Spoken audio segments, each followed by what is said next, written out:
my whole clique bout it. We take yours while you pout about it. Truck, step out the horse, wanna crowd around it. You can see me on Optimum TV. On your bathroom, turn the light out, scream, Bloody Mary. 1, 2, 3. Chic ain't your usual friend, but I can set you up like Heisen, walk straight at the end. I'm done with ice and charms. I'm trying to ice my whole casket when I'm gone. Pull up with class on the dawn. Once I meet him, I greet him. Kiss his feet for freedom. Tell him thank you, Lord. Cause on earth I was getting bored. Now resurrect me back to this cat called sheep. So I can make this album and get back the cats that's weak. 230, 6'2". Me budge for you, that's like a cat versus a pit bull. Gun, no clip bull. Keep hunger and plan for the future. Cause you figure you gon' be older way longer than you gon' be younger. Key to life. Money, pound, respect. What you need in life. Money, pound, respect. What you eating right. Money, pound, respect. Sleep at night. You'll see the light. Key to life. Money, power, respect. What you need in life. First of all, I think we can all agree that rent was absolutely due the day for Little Kim when she was reciting that chorus. It still hits hard to this day. Secondly, she told no lies, especially in how America, in particular, the 3 pillars of American political ideology works. First, you get the money, then you get the power, and afterwards come the respect. But before we get into politics, I want to talk to you about gardening, in particular roses. I know some of you are thinking like, what is he talking about now? Well, for many of you, by the time you indulge in this podcast, it will be February, the month of love and affection. And the flower that most embodies this feeling, well, is the rose. But did you know that the rose is in fact an invasive species? Yes, not only is it beautiful, it is also territorial and hard to maintain. They say if you plant a rose bush, do not expect anything else to grow around it.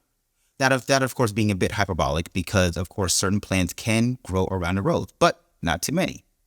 Only particular ones. They essentially dominate the flora in the area and prohibit most flower species from growing in its vicinity. So what does that have to do with politics? Well, I'm glad you asked. Oftentimes when a younger person dives into politics, they are full of life and vigor, and their ideals are front and center, and nothing, not even reality, can diminish the purview of the beautiful American spirit called politics. They are literally blooming with hope and expectations. But then something happens. As they continue to grow in both their interest and knowledge of the politics, that youthful idealism starts to die. It's not abnormal for a person to grow disillusioned with how the way the world works, and especially in regards to government. Politics is the rose of our American culture. From the outside, the structure of the government's 3 branches is beautiful. But as you get closer and evaluate the environment surrounding it, you come to realize how very few things around it can thrive and survive, and just remain just as beautiful, including hope. Not to mention, maintaining the beauty of politics can be a thorny issue, pun intended. Our first guest of season 3, Uncultured Bias, grew like a rose from the concrete of political hardening expectations. Shout out to Tupac. The Civil rise came in almost the same exact way. He announced his candidacy for Congress with unbelievable fundraising advantage. This advantage came from his previous organizational affiliations and advocacy. Then with that money, he was able to exhibit the power of his candidacy, the money being the main amplifying force of his message. And because of his money and the power and the respect of his candidacy grew, validating his cause, and despite his obvious youth and political inexperience, he was able to be successful. In fact, one can say his youth was his greatest appeal, especially in the institution of Congress that bellows on tradition and not necessarily evolution. Our guest shows that his generation has something to say and demands to be heard. The task for Congressman Frost is, can he maintain his youthful idealism that made him his appeal in his candidacy possible, or will the rose of politics destroy what made him so special? That is the ultimate question on his journey, and just like Little Kim, this being the first month in which he can actually cash a congressional check and get lodging, notating his most documented issue for not being able to afford an apartment yet in the month of January, the rent, both proverbially and literally, is due. Welcome to Uncultured Bias. I'm your host, Camara Williams. Congressman Frost. Hey, thanks for having me, man. Yes, thank you for being your first guest on Uncultured Bias Season 3. Congratulations on Season 3. I appreciate it, Most pods stop after Season 1. I understand why, because they're a lot of work. Yeah. And we were kind of talking before we started recording that I had a beef with you. Yeah. Because you took away my favorite co-host, guest, Jason Henry. Yep. He was a guest. He's actually a prominent guest on my podcast. Always got a lot of commentary, but he joined your staff. Yeah. He's our district director now, and we're excited and honored to have Jason on the team because he knows the community. Yeah. He's been serving already, and he knows how the city government works, how a lot of different government works. Our deputy district director Sarah Badri worked in the county government, and for me, like, shout out to Sarah. Yeah, shout out Sarah. Yeah. And so for me, and I ran on this is like being really connected with the community grassroots, but also working with the different municipalities we have going on. Yeah. And I'm not an expert on city politics. I'm not an expert on county politics, and I come from the staff side, and you realize, you have the face is the politician, but really a lot of that work is done from the staff. And I believe best leaders, when you're staffing, you staff up where you have those voids, right? Where you need that expertise and people who are aligned with their values. And so I feel like we're doing that on the district team and in DC too. So I'm feeling good. Absolutely. Like I said, I was just before we started recording, I was telling you how a lot of times with politicians, you can tell the outlook or the framework of their vision based on who their staff is. Yep. You have some of your colleagues in Congress, won't name any names. Their primary staff is nothing but PR professionals. And so it kind of tells you, okay, what their appeal is or what their outlook is. They're trying to get as much TV time as possible. They're not really trying to, institute any real fundamental change. The fact that the structure of your staff is community-based people bodes well, and it was like a lot of respect. So I just want to say, appreciate it. Yeah. And it keeps me grounded too, because I'll be honest, like, you get elected, you go to orientation less than a week later. You're in DC for a week. And I'll tell you, when I got back after that week, I sat down and I was like, wow, I understand why people get lost and they lose themselves up there. I'm not excusing it, but I get it, because it's its own world. You go to it's its own world, its own politics, a whole other city, all this going on. And having staff here who keep you grounded, right? And in DC to keep you grounded in your community, keeping you updated on what's going on, and make sure that when you come here, you're busy. I mean, I flew in Friday late night. Yesterday we did I think it was 7 or 8 events all across the district. Wow. And that's because of our district staff that are keeping your ear to the ground, figuring out this is where you should go, and then we do it. So it's really important. Yeah, one of the things, again, and I hope you keep the same energy, because you just came from an event, and hence why you're so Natalie attired, and I'm dressed like came from church, and I'm dressed for brunch, right? So I mean, that comes after church, so right, that's true. But it's staying on the ground and making sure that you're connecting with the community. Exactly. So that's great. So let's talk about that first month. Yeah. By the time people hear this podcast, it'll be in February, so you've already had a month into, or ideally into, that seat. Yeah. You came in with some it was almost some controversy with the speaker. Yeah. So let's from your purview, give us the ground up, what was happening. What was happening? Okay, so it becomes New Year's Day.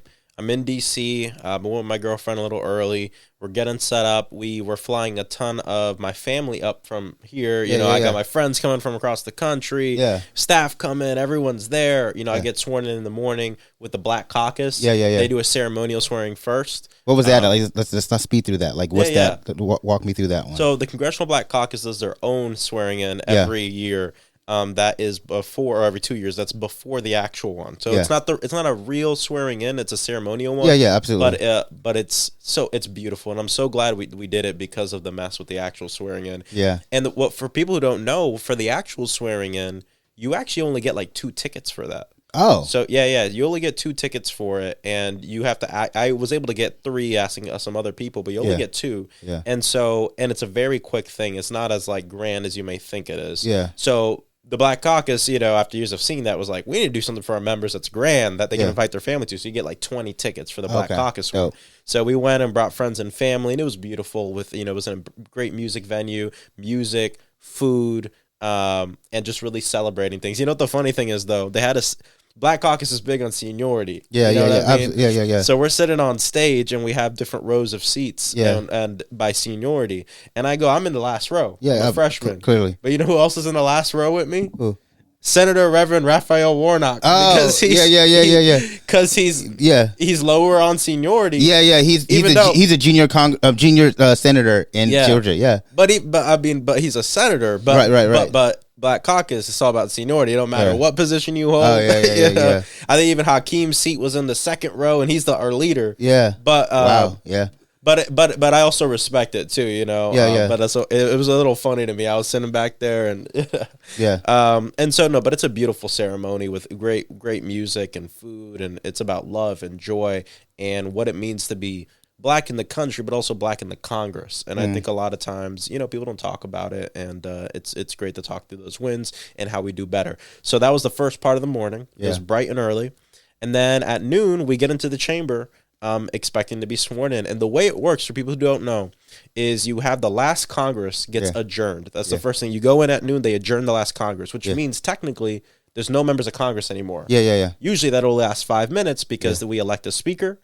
And then, not 5 minutes, but it lasts a little bit of time. We elect a speaker, and then we get sworn in, and the next Congress starts. Right. Nothing happens until the speaker is sworn in. Absolutely. Yeah. And so we're there doing the votes, and then we find out that McCarthy didn't have enough votes, right? He lost 5. He could only afford to lose 4. Yeah. So then it's a bunch of drama, and everyone's like, oh my God. And they're like, let's do it again. Then he lost 20. And then began the drama. 4 days of votes, 15 votes. The last vote was at 2 a.m. on a Saturday night, and that's when I got sworn in. Yeah. And it was wild. And in that time, there's no rules in Congress. So people bringing their friends on the floor, people wearing T-shirts. Yeah. So before the speaker, after the speaker gets sworn in, then you agree on the rules. There was no rules. Yeah. So people are, doing whatever. But it was intense. But I will say that it's sad because like this is our job. You know what I mean? And it really pushed our office back and delayed us in getting set up. But either way, we're here. And blessed to be part of Congress anyway. Yeah. So, there's a couple things I want to peel back from that because number one, just to kind of be in that, first of all, you got a great story. You're right. Just say my first act of Congress was something historic that's never been done ever in the history of this country where the Speaker of the House, like it took like how many times? Like 20? 15. 15. Okay, votes. 15 times. The last time something similar happened was 100 years ago, but this is the longest it's taken. Most of it. And I mean, it just goes to show that there's a lot of dysfunction on the Republican side of Congress right now. Was there ever a moment, I know this is like, it wasn't going to happen because, the makeup of the congressional body, but was there ever a moment where, because Congressman Jeffries, he runs that, he's running a tight ship at, based on just his tutelage from Congressman Pelosi and understanding counting the votes.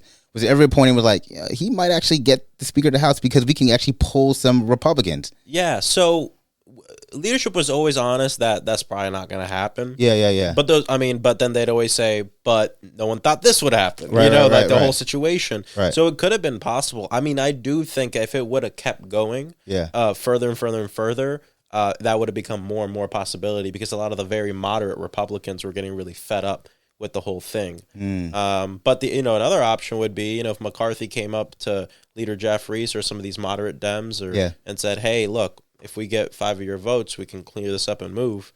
I'd expect Leader Jeffrey, he don't mess around. He probably would have been like, okay, well, we need half the committee chairmans. We need the laundry list. But McCarthy didn't do that because he knew that the deal was going to be steep. Yeah. And so he held in, and he's the weakest speaker in the history of our country. Yeah. He gave away most of his powers to this caucus, far right, the Freedom Caucus. It's really a group of fascist folks in Congress. Yeah. And they're holding him accountable to their agenda. Yeah. This is what happens when you gotta be careful about the bedfellows that you create in power. Yep. You're creating these alliances in order to get to where you want to get to, but then the rent is due, right? And and so you're now beholden to these promises that you made. Exactly. And I'll tell you the thing that he gave up that's really important here is usually to have a motion to vacate the speaker. It takes a lot of Congress. I'm not sure what the exact number is. And one of the concessions he made is that in the rules now, it only requires one member to make a motion to vacate. And that whole thing we just went through, we do it again. Wow. So get this. Let's say there's a bill coming up and the Freedom Caucus, they want it to be more right wing. And they want this and that, and McCarthy isn't budging. They can go, okay. Motion to vacate. And then they just need 5 of those members to hold the line, and then again we don't have it's the whole thing again, and they can hold up the entire Congress like that. Wow. So it's weird, right? Because I'm like two sides of it. Like in one way, I'm like, yeah, it's messy petty, messy petty, right? But in the other way, I'm like, I kind of, if once Democrats assume power in the Congress, right, in the House, it's kind of showing that, for those on a certain progressive wing or left wing group, they can hold truth to power to those who are, more senior. Yeah. And so, I mean, I don't know if that's ever like that even came into your mind, but like, okay, there is a way, although I'm low man on the totem pole, there is some way I can still institute some of my ideals from, my generation. Yeah, no, definitely. I think, this is something I've been thinking about too. I think it's a very, it's a huge action, right? And obviously they got a lot of concessions from their speaker. They also weaken their party as a whole. Yeah. And I think a lot of times you just have to weigh those different things, weigh the battles, what I mean? Weigh it and figure out, is this the right thing right now? Yeah. And, but no, I completely get what you're saying. And there's more tools beyond that, right? Right. I think that a good thing about our party is I think we have an opportunity to really build things up in a very natural way, where instead of it seeming like we had to throw stones to get in, it was a natural evolution to the values we hold. Yeah. Now that's really, that's very optimistic, and obviously we're still gonna have to fight, and we're still gonna have to hold people accountable. Yeah. But I mean, my freshman class is the most progressive freshman class in the history of Democratic politics coming to Congress, the youngest and the most diverse. Yeah. And that, for me, shows a trend that we're going in the right direction. Yeah. Not fast enough at all, but right. But I see it. So you mentioned in for the Black Caucus, I think this, goes for Congress in general. It's a very senior-based house, a senior-based body. And so, how does that feel? We're all right, I'm coming in and I have to carry, the weight of my entire, generation, because you're the youngest member in the House ever. And so, I have to carry that. And it's how do I carry the hopes and ideals of, my generation? I know, no pressure, right? Yeah, right. But how do I carry that into a very senior body that is beholden to tradition? Yeah, no, this is something I think about a lot. But I will say, I don't see first, technically I'm not the youngest member ever. Okay. Our founding fathers were 21, 22. So there used to be a lot of very young members of Congress, but I am the youngest right now. Yeah. But I don't see myself as a representative of my generation, to be honest. Okay. I see myself as a representative of District 10. Okay. I think that when you're the first of a generation in an institution like Congress, it's worth celebrating. Right. But I don't go to the table and go, time to advocate for Gen Z. Right. You know what I mean? Right. I go as my authentic self, which means I go as a young person in this country. I go as a Gen Z. I go as a Black person. I go as a Cuban person. I go as being born and raised in Central. You know what I mean? I bring all the parts of me. Yeah. And that creates the lens in which I see the legislation, the arguments, etc. Right. But as far as Gen Z is concerned, the thing I'm thinking about is I'm one in a broader movement. I think representatives of our generation are, everybody, right? Media, people, leaders in clergy, leaders who are teachers, influencers, artists, we all collectively represent it. Yeah. But there's, generation is, it's not monolithic, right? There's so many different, and what I can bring to bear is my experience as a young person in this country now. But I really don't see myself as the representative of the generation. And I think, it's we have the celebrity culture in politics that I'm learning about very quickly. Yeah. And I really try to push back against it, because something I learned as an organizer is it's not one politician that's going to save us. The system isn't created that way. And also it creates a false sense of it's kind of lying to people, right? Yeah. Me alone, I can't really do much in that body. I'm one of 435 people. Yeah. So what I can promise is that I'll work to build a movement within Congress so we can have the numbers to pass what we need. Yeah. And I can be a leader here in the community. But we need more than just Maxwell Frost. Yeah. You know what I mean? And I think it's important that we realize that. Yeah. We shouldn't put our politicians on these pedestals, because I agree. It's just not how the system works, and they will let us down. I agree. We tend to in politics we tend to give politicians this idolatry. And we put all our hopes and dreams into this person who's naturally flawed, right? And they're going to fail us, right? People are going to fail. I'm not can shade you, but like you're gonna fail us. You know what I mean? Like at some point, like I'm not saying you're gonna fail, but I'm saying the human nature is failing, but the human human progression is learning how to learn from that failure and grow. Exactly, and I'll say too. I mean, what we would think is a failure comes from what is the foundation of what we believe is the success. And what I mean by that is if we go into it with that kind of celebrity culture, idealizing someone, Maxwell Frost is going to change Congress. Then if that's your perception, then I will fail you. But what I'm honest about is the fact that that's not what's going on. I'm one in a movement. I do have power and responsibility in my seat 100%, but I don't see myself as just working for movements and people. I see myself as working with movements and people.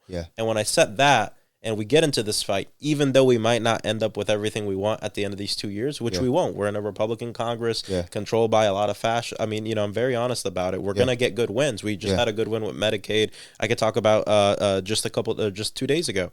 But if you see it that way and we level set together, then it's not a failure. It's work. Right. And for me, that's the message I'm trying to get across. No, absolutely. Now, you are not a celebrity, but you are getting celebrity treatment. I did see that you had the recent Anna Lebowitz from Vanity. Oh, from Vogue. Vogue. I mean, not a lot of people are getting Vogue. I mean, I listen. I'm not getting Vogue looks. You know what I'm saying? So, I mean, a little bit. Yeah, but you got the Gucci on, not too much on that. Not too much. No, that was cool. I really try to balance things because of the historical implications of my election. National outlets want to cover it. And what I always look to do is like tie it to a passion of mine, tie it to the district, and do a lot of local press too. And you see, I do a lot of local press. But I think the national stuff is important too because it helps expand my profile, which gives me the ability to spread my message further and talk about Central Florida more. And the cool thing about that photo shoot is she didn't want me in a suit or like anything. She wanted me to sit at my drum set in my backyard. And that's so true to who I am. And that's part of the reason we said yes. I was like, I want to make sure that if we do a big magazine like that, it's not like, superficial. It was also on Teen Vogue. And, I'm in a CWA bomber, right? And CWA is the first union to endorse me here locally. So like, always trying to find ways to connect it to the movement. But still utilizing those platforms because it can be helpful. Yeah, absolutely. And I want to get into your background a little bit in a moment. But I want to say, first of all, give you another shout out. The fact that, and I hope you, again, keep this energy of that you maintain the importance of local and state connectivity with media. Right. A lot of times, politicians, you try to get them on to the pods or try to get them on, and I'm definitely saying my pod, and it's like you have to go through all these things, and I'm like, I literally can just knock on your office door, but I have to go through all these, little barriers even to get you to agree. And one thing I do appreciate is that, first of all, I text to you. And you were like, yeah, definitely. And you were like, you hit my staff, and then Jason and all that, Samantha and all that. So it was very easy. So I hope you continue, not just with myself, but people like myself or just other local. No, 100%. Because I think that creates connectivity, as opposed to when you start doing that, you kind of like, it's like you kind of like rise above, and then it's like it's hard to get. And that's not a good thing. No, 100%. And like that's why the local state press media, that's really important to me. And we involve staff because there's a lot incoming right now. And I need that help, and so they help sort it. But the sorting should never be a barrier to the end result. Unless you got something where you're spewing some crazy stuff, and maybe it don't make sense. Absolutely. But either way, I just want you're not that crazy, so we're here. Listen, let me say. I just want to say. I'm on the level of Vanity. I'm on the level of Vogue. I'm on the level of Vogue because he interviewed Vogue and now he's interviewing me. So I just want to, saying mine's a little bit better. No, I'm just joking. Let's talk about your background because you have the soul of an artist, and I would like to think I have the soul of an artist as well. Like I love art. I love how music. And by the way, I'm gonna make a music recommendation to you. Lil Yachty's album. Is it the new? He's a new. Yeah, album? Let's Start Here. Yeah. Yeah, it's really good. Okay, I'll check it out. Really, really good. I'll check it out. It's not like traditional hip hop. Okay. It's more psychedelic rock. A little Really? bit. Okay, cool. Yeah, I love when artists get into that. I love genre breaking. Like I love when Kid Cudi started. I know a lot of people hated it, but I love Speeding Bullet to Heaven too. I love Speeding Bullet to Heaven. Yeah. Yeah. So I love when people kind of Sometimes it don't work for me, but a lot of times with hip hop artists, it ends up working. So like honestly, I know this is not where the conversation is supposed to go, but it's the art thing. I like when artists challenge you. Yeah. Because I think when it challenges you, it's like it makes you say, "Am I supposed to like this?" Yeah. Oh, I think I like this. Because if we're so used to the human condition is normality of like, of not changing. Yep. You know what I mean? Yep. So like when something challenges you, it's like, oh, I didn't know I was supposed to like something like this. Yeah. I like this, and exactly. it opens up your mind. Yeah, it also shows you like the through lines of like culture and genres that you might not expect. Yeah. So you end up, if you see these trends, right? You see a lot of hip hop artists when they end up genre bending. Most of the time, they bend into alternative rock, or kind of even like this metal feel, because there's like this through line between hip hop and rock, which has to do, not to get too political, but it has to do with breaking against status quo. Yeah. And like you see, even Travis Scott I think Travis Scott's a great example, because I work a lot of concerts, and so I've worked like 4 Travis shows. And you go to a show like his, and you see his band. I mean, these are like rock guys. These aren't like hip hop drummers. You know what I mean? You go see Kendrick Lamar. He's a great band. They're all like gospel, church guys, and they're killing it. Travis, he has like a rock band, and you hear the wailing guitars, and he's like a rock star, and it's like that. It's that kind of through line between the genres, and so you kind of see that with different things, and it's really cool, and like it gives you a better understanding of how these genres kind of work together and how the cultures are actually pretty similar, right? Absolutely, and to me, I think honestly, and we're gonna, you said I don't want to get too much into politics, but I actually think politics is the perfect purview of how music can help. Yeah. Because like the same way we want people to we want to stay the same, but when someone challenges us to think broader about something, to think something that we think we know, and they're like they come to our face with, well, actually here's another way to look at something. Yep. It's like, oh, okay, I kind of like that. Yeah. Initially I was kind of stiff-armed it. I was hesitant to embrace it, but as I opened myself up to it, I'm amenable to it. And that's whether like you're talking about conservative or Republican, or Democrat, progressive, whatever. I like to call myself a progressive, but I don't say I'm left wing. I'm progressive in that I'm willing to listen to ideas. I may not always agree with it, but I'm willing to listen to it. And then I can kind of chew out the bones and spit out the meat, and spit out the bones and chew the meat and say, or I may take out the entire thing. Like I don't want that, but I'm able to kind of have some form of dissertation, not dissertation. Trying to understand like the kind of what Yeah. There's something that our Progressive Caucus chair, Pramila Jayapal, she talks a lot about what it means to be progressive, and I really respect it, because I think a lot we're in a country right now where everyone's really polarized, even within like the party. You'll hear about moderates and you'll be like, then other people hear about progressives and they're like, I hate them. So, and really what it means to be, what she says is what it means to be progressive is just to be really the first to some of the most forward-looking ideas and advocate for them earlier than other folks. Absolutely. Doesn't mean we're better or anything. And what it also means is we're just stretching the if politics is about the art of the possible, what it means to be progressive is to stretch what possible really means. And she says that all the time, and I always think about that. And because sometimes you get in this work and you'll say the word progressive, and it can sometimes turn people off. And you get in as a politician, and you really want to work to bring people in. And sometimes it might make you throw some words out of your vocabulary. But hearing her always say that, I'm so proud to be a progressive, because that's really what it means. It's not about it's not about any of that. It's just about stretching what possible really means in this country, where we have so many resources, where everything's possible when it comes down to war, everything's possible when it comes down to big money interests. Why, when it comes down to people and social issues and social issues and people just being able to live, that's really it. My politics is just living your best life. Yeah. So when it comes down to that, why is that not possible? Yeah. That's really what my politics are all about. Well, and again, sticking on the, the idea of you having the soul of an artist, I think it allows you to, be more amenable and open to different structures of ideas. Yeah. And I think also, I mean, I may not put words in your mouth. I'm doing a lot of talking, but No. I feel like, first of all, music, I think it's a window to the soul, the human identity, rather. Yeah, music, art. Art is a identity to the soul, and I always like to figure out when I meet with people, I'm like, what do you listen to, or what art inspires you? Yeah, because then I can kind of understand you.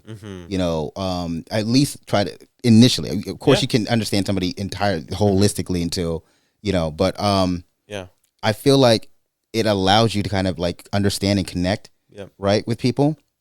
And then see what they account for beautiful moments in their lives, and so I'm assuming as someone who's big in music and percussion, drums, percussion, I think like you try to I'm assuming do you use like your art background to kind of like connect with people? Oh yeah, all the time. Even on the campaign, like Pride Parade. We rented a Ryder flatbed truck, and I put like a salsa band on it the first year. Yeah. Second year, we put on a band that was playing. I called it our White Soul year. We're doing like ABBA and just stuff like that. And then next year we're gonna put like I'm thinking about doing a go-go band actually. Now I'm hearing a lot of go-go in DC. Absolutely, you got to do that. You've got to do that. So I might do a go-go band. But either way, we're always trying to find ways to integrate music into what we're doing. And actually, February 16th we're doing a swearing-in ceremony here in Orlando. Everyone's invited, and it'll be at Grand Avenue Community Center at 6 p.m. And we're gonna have like 2-3 different musical acts too. So it's really important to me to kind of always have those things together. Every member of Congress does a yearly community event. Ours is going to be like kind of an art-based event. So it's really exciting. What do you listen to right now? What am I listening to right now? There's two things. I'm listening to, there's a band called the Marias. They have an album called Cinema. That's on repeat all the time. They're like psychedelic, lo-fi kind of music, you know what I mean? And it's really groove based. It's really great stuff. And then Smino, he dropped like an album last year. Definitely rocking with Smino. Yeah, he's like he's a top tier artist for me. Yeah. So those I've been listening to both of them a lot. What is it about their work that connect with you? Smino, it's his character. Like his literal, like the character of his voice. And just the beats and like that type of music, it's a St. Louis. It's smooth, it's exciting, and it's different. And all those noises going on. I grew up. My dad makes a lot of like kind of more experimental music. My dad's a full-time musician, and so I've always been into that. And Smino, really, his beats and his music and the way he fluctuates his voice, it's pretty experimental. But it's still like hot. You know what I mean? It's still like bumping and like. So I love him. And then with the Marias, it really has to do with. I mean, her voice is just like it cuts. And that band, they know how to groove. I've seen them live a couple times, and they're just like locked in. And then I feel that when I'm in the car and I'm driving. You know what I mean? And so and I just love the feeling it gives me. So that's probably why I've been hooked on both. Send me the Marias. I'll send you them. I want to check them out. All right, so I have to ask you. We're gonna get into a controversial portion of this. Ooh. Yes. All right. So, you were fresh on the block, and then as with being a high profile person and you on a campaign, Twitter, and Twitter's not a real place. We all know that it's not a real place. But political Twitter was kind of going ham on you a little bit early on in early January, and I did send it to Jason early on, but I know you had so much going on. That's why I didn't even text you. No, because I was like, this guy's kind of got too much pulling direction. But it was good to read stuff, Like right now, a lot of right wing people are coming for me because I posted about the video. But either way, we'll get to that in a second. But it was regarding your comments on the BDS movement, and for guys, people don't. It's Palestine and Israel. So I guess the question is, has your position on Palestine and Israel conflict changed? Mm-hmm. Yeah, so for me, this is an issue that's really new for me. Okay. And still really digging in, and we're going to keep having conversations with people this year and next year, locally and nationally, to continue to learn about the issue and make sure that, like, what I believe is rooted in my values and everything. Yeah. Mm-hmm. As far as BDS, and I've seen a lot of misinformation about my position on it, is I'm not anti any movement of people unless it's a violent movement. Right. What I said about it is that the composition of some of the groups involved with it concern me. Okay. And it doesn't mean, if you engage in BDS, like, at the end of the day, we're talking about boycotts. Right. And the way you spend your money is up to you. That's a civil right and liberty. I'd never vote for any anti-BDS legislation because I think, like, it's your First Amendment right. Right. But in a means to, like, achieving peace in that region, because there's certain groups that are part of it that are violent. Right. I think it's not helpful. Right. And it kind of almost works against the movement that a lot of folks are part of. So that's my opinion on it. Yeah. So one of the things I would say about the Palestinian Israel conflict is that I believe, and this is the opinions of Camara Williams, or just strictly the opinions of Camara Williams, not of Congressman Frost or anybody else. Yeah. I have to give that disclaimer. I tend to lean on this side of Palestinians, and I tell you why.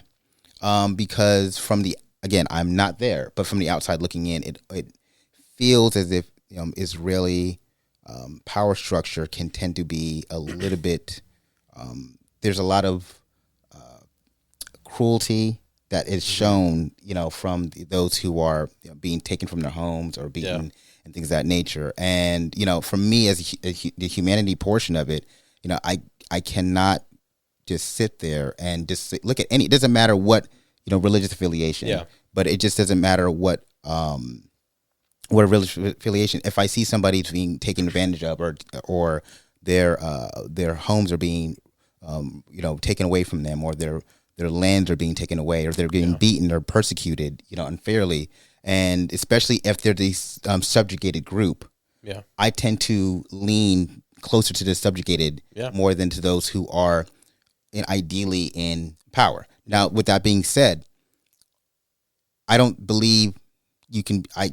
think criticism of Israel, it aligns with you can be anti-Semitic. I think you have to protect your Jewish brothers and sisters, and you have to protect the beautiful faith of Judaism. Yeah. Mm-hmm.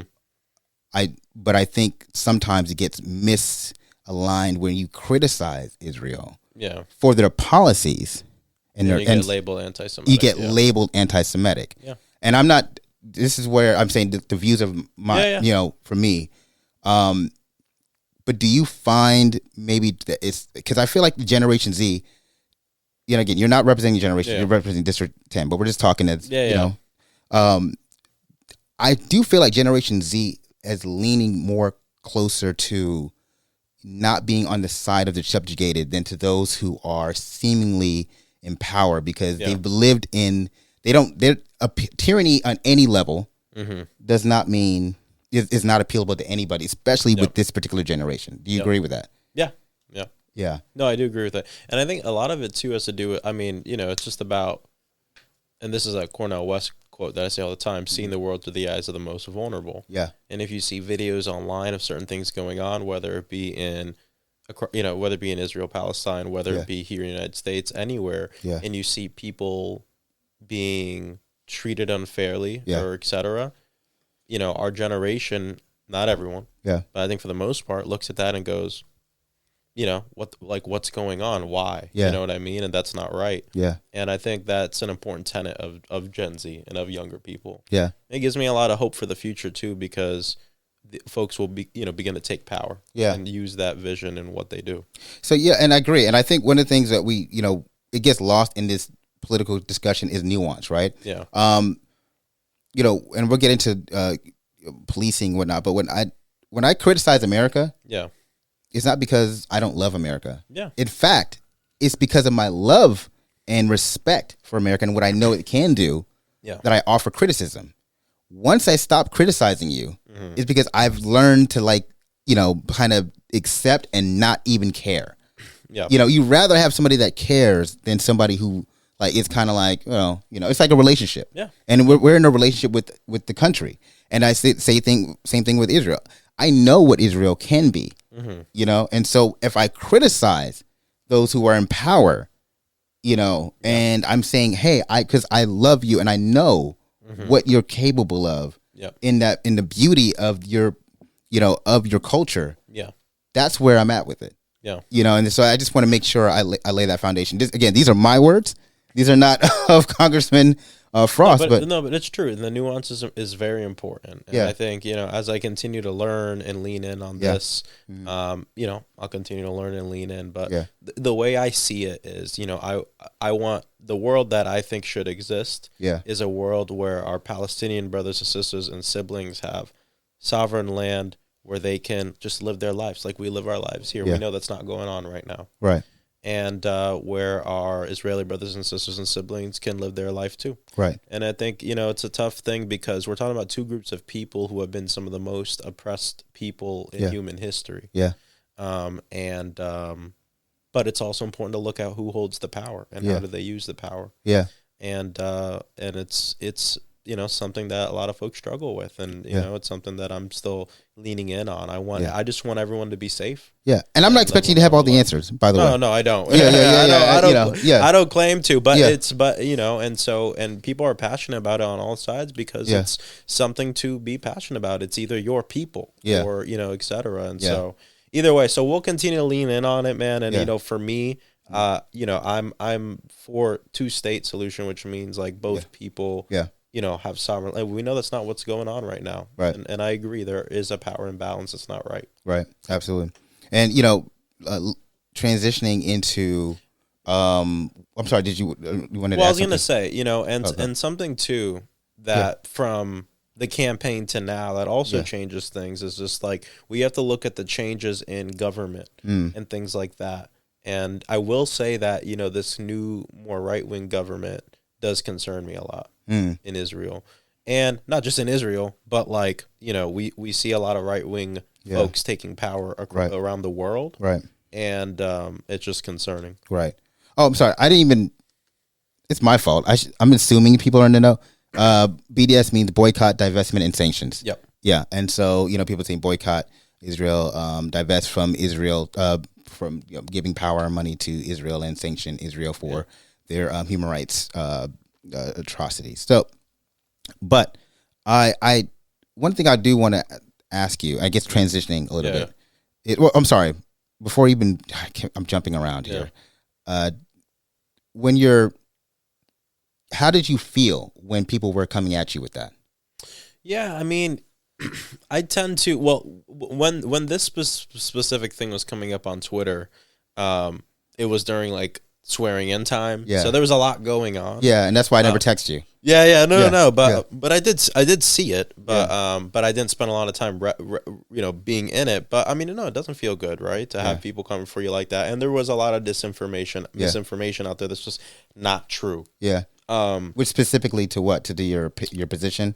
Well, not even some things on the position, but mainly on like, oh, he was paid money to think this way or that way, and like it's just like people can look at records of that stuff, right? Like this stuff is accounted for, and that just never happened. But either way, and so it's it's unsettling to see it, but also what I always think about, and beyond this issue, just on any issue too, is your actions speak louder than words. Yeah. And your votes will show who you are. Yeah. And for me, I feel like, on this position and a lot of other positions, I'm not, over here. You know what I mean? Like like this is it's like that nuance is important. And like I'm viewing things through my values. Yeah. And I just want all people to be safe, happy, secure. Right. But it doesn't feel good, especially when there's some of that disinformation out there. But I think instead of going at people on Twitter or anything like that, I just, you just got to move forward and, but be open to people, I read that stuff cause I'm a politician now. Right. You know what I mean? Right. So, yeah.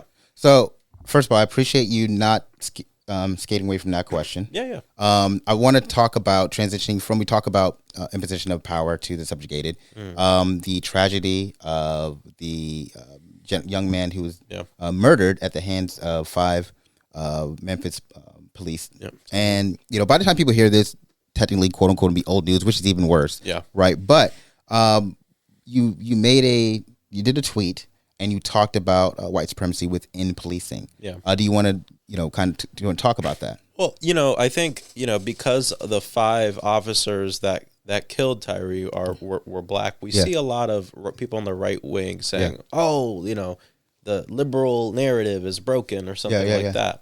And so I made this tweet, and I made it a thread originally as one tweet, and I saw a lot of people were confused by it, so I deleted it and put it again with a thread. Yeah, because I want people to understand that when we talk about things like black on black crime or etc., that is still anti-black. Right. Yeah. And there are systems in place. Policing is part of that. And policing comes from a foundation that's built on anti-blackness and white supremacy. The government is built on anti-blackness and white supremacy. Absolutely. A lot of the buildings we're in, right? It's so it's just important that we ground ourselves in the fact that our country, even though we had some great ideals and values, also came from a place that is anti-black. Yeah. Which means that anti-blackness and white supremacy is ingrained even in black folks and people of color. Yeah. And we see sometimes when folks go into institutions and they become officers of that institution. I don't mean officers just as police. Just you know what I mean? Absolutely. A leader of an institution. Yeah. Sometimes you subjugate your own people to that anti-blackness or et cetera or whatever. Here's an important thing. When I was in jail for just one night after protesting, some of the most harsh verbal abuse and just straight up meanness that I got and that a lot of the protesters got were from black folks, black CEOs. Yeah. Most of them were black. Yeah. I see their humanity. I'm not saying all CEOs are horrible people or anything like that, but the things I experienced and they were anti-black and based on white supremacy. So all I was explaining is just because those officers are black does not mean that race is still not involved in this. I agree. And it's just important that we realize that, it's not, I'm not saying, it's the fault of all white people. That's not the thing. It's just understanding where things come from and the fact that this brother was black. I just wonder if the situation would have been different if he wasn't. I don't know, but so either way, that's really what the conversation's about, and it's a hard thing to grasp. Yeah, and it's a hard thing to convey over Twitter. You know what I mean? Yeah. So it's Twitter's not the realm for nuance. Yeah, social media in general, right? Exactly. But I agree with you, right? Yeah. I agree. One of the things that you heard people say, and you started to see how can you talk about white supremacy when all the guilty are black? And it's then you don't understand what white supremacy is. Yeah. You don't understand the ideology of white supremacy if you think you have to be white to adhere to it. Exactly. And reality is that, we are progenitors of white supremacy. We're part of it.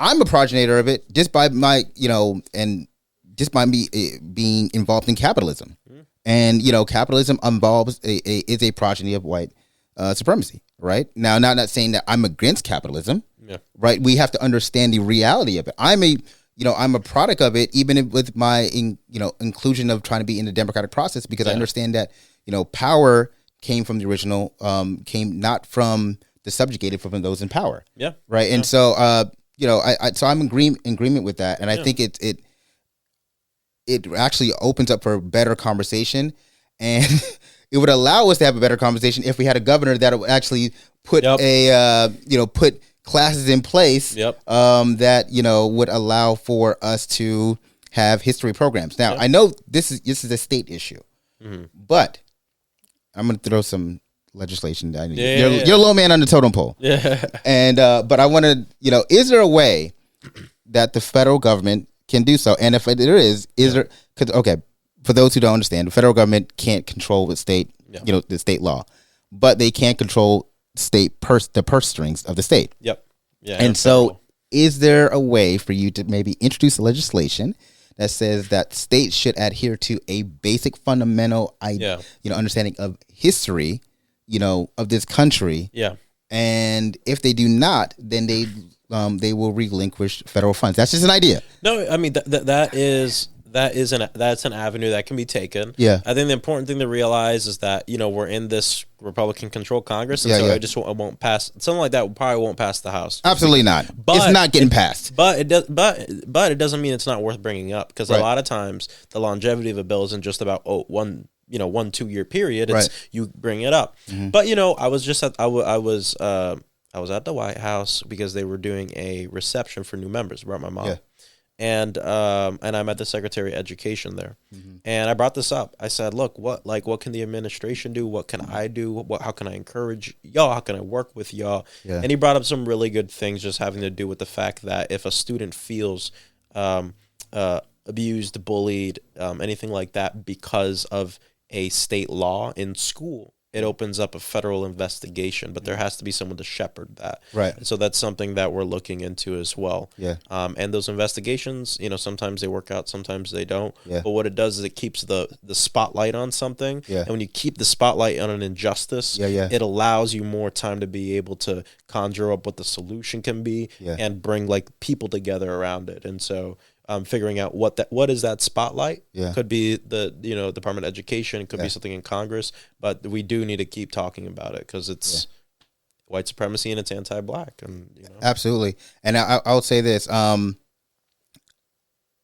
we just got done with Kobe Bryant. His 3-year anniversary of passing happened early in January. I was in LA when he died. Really? Yeah, I was visiting a friend. I remember we were just sitting in the kitchen, and I saw, came up on Twitter, and I was like, "Yo!" And then we walked outside, and it was hundreds of people. It seems surreal. I mean, it was crazy just being there, and it was hundreds of, really thousands of people just in the streets, just standing and crying and stuff. I mean, it's like one of the craziest things that one of the craziest moments of culture that I've ever witnessed before was just being in LA at that time. Yeah, it doesn't feel real. Kobe's taken on, even during his life, he took on a mythical status, but in his death, you've seen his mythical status is raised. And one thing I love about Kobe, and I'm going to relate it to you, what I would like for you to do is Kobe did not believe in the failure of missed shots.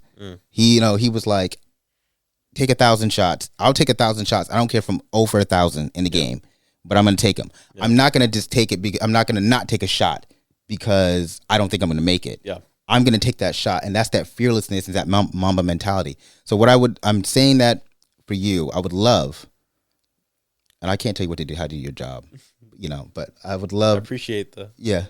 But I would love for you that when you're in your seat, take 1,000 shots, but don't be afraid.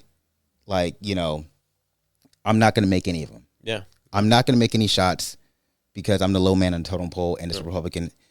I would love, when you're going for re-election in about a year and a half, you start that campaign up again. Yeah. What I want to hear on the campaign trail is, I took 1,000 shots up there. Yeah. They got swatted away. I was rejected, but here's all the shots that I took. Yeah. And I can lay them out. Yeah. And I think that creates this guy's working up there. Yeah. Exactly. And we talk about you not being succumbed in celebrity culture, and I don't think you have that's not your mentality. Mm-hmm.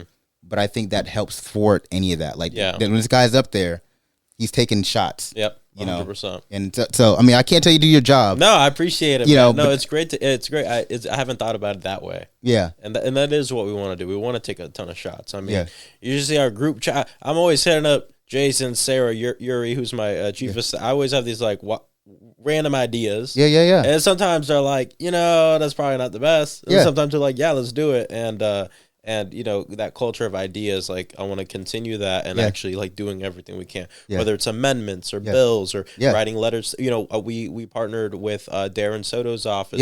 Shout out to Darren. Yeah. 1 million people were about to lose their Medicaid that they got during COVID, the special expansion. And so we teamed up with, I think it was 8 other members of Congress who wrote a letter. And just yesterday, I think it was yesterday, the White House announced that they're going to extend a special enrollment period for a year. And we were able to do that. And that's a shot we took, and it ended up working. So I think, those wins are important, but also sometimes you don't win and you come back home and you say, we're going to keep trying. It's all of us together. Yeah. Most def. All right. I'm going to, I know you got to run, so I'm going to ask you a fun question. Okay. You got a place to stay yet? I do got a place. I do have a place to stay. That's okay. This is the. I always joke. You're a hobo.